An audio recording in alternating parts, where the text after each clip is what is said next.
মুস্তাকিম বিল্লাহ লাবিব, পিতা মোহাম্মদ সিরাজুল ইসলাম, গ্রাম দক্ষিণ গোপালরায়, ইউনিয়ন কাকিনা, উপজেলা কালীগঞ্জ, জেলা লালমনিরহাট। একটি পারিবারিক বিষয়ে আজ আমাকে গণমাধ্যমের সামনে কথা বলতে বাধ্য হচ্ছি। গত কিছুদিন আগে আমার বোন মতিন স্টোর অ্যান্ড ফুল ঘর, এখানে সকল প্রকার ফুল সহ দেশি বিদেশি কসমেটিক্স পাওয়া যায়। SM সুপারমার্কেট, মুকুন্দগাতি বাজার, বেলকুচি, সিরাজগঞ্জ। প্রোপাইটার আব্দুল মতিন। স্থানীয়ভাবে এক সাংবাদিকের ফেসবুক পেজে সাংবাদিক এবং আমার বোনের কল রেকর্ডিং প্রকাশ হয়, যেটিতে আমার বোন সম্পূর্ণ মিথ্যে তথ্য প্রচার করে। আমার মনে হয় আমার বোন এই কাজটি মূলত দুটি কারণে করতে পারে। প্রথমটি হলো আমার বোনকে জোরপূর্বকভাবে বলতে বাধ্য করা হয়েছে, নতুবা আমার বোন মোসাম্মদ সানজিদা আক্তার সুইটি সে তার এক সহপাঠীর সঙ্গে দীর্ঘদিন যাবৎ প্রেমের সম্পর্কে লিপ্ত থাকে, যা আমার বাবা জানতে পারেন এবং তা মেনে নেননি। যেহেতু আমার বাবা একজন ধর্মীয় শিক্ষক এবং মসজিদের ইমাম, সেহেতু আমার বাবার পক্ষে এটি মেনে নেওয়া সম্ভব ছিল না।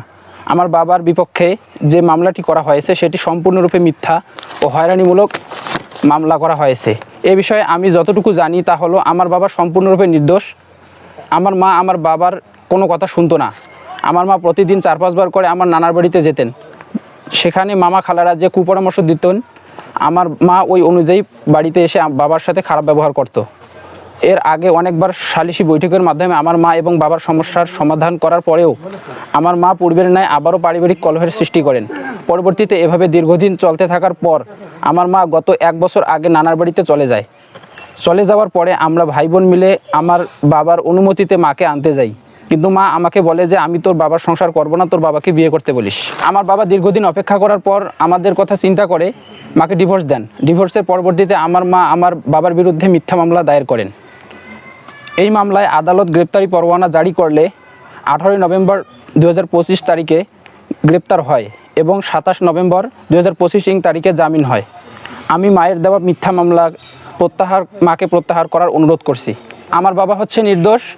আমার বাবার বিরুদ্ধে এরকম মিথ্যা মামলা আমার মার উচিত হয়নি, মিথ্যা মামলা করা উচিত হয়নি। তাই আমার মাকে এই মামলাটি প্রত্যাহার করার অনুরোধ করছি।